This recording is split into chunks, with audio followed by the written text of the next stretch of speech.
நல்ல பொண்ணுங்களா இருந்தா காண்டம்லாம் யூஸ் பண்ண மாட்டாங்க. நல்ல பொண்ணுங்களா இருந்தா கட்டாயம் காண்டம் யூஸ் பண்ணாதானே நல்லது. அப்பதானே பிரச்சனை வராம இருக்கும்.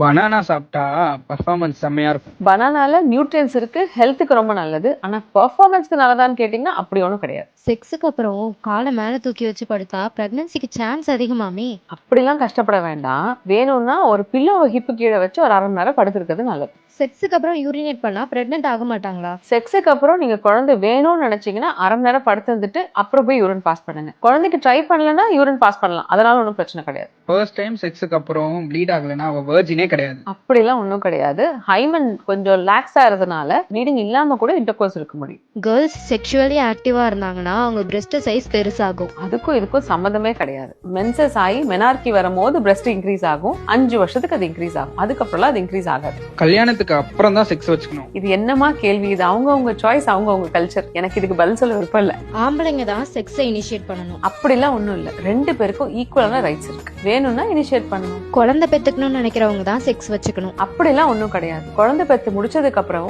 ஒரு ஹஸ்பண்ட் ஒய்ஃப் நல்லபடியா இன்டிமேட்டா இருக்காங்கன்னா செக்ஸ் இருந்தாதான் அது கரெக்டா இருக்கு.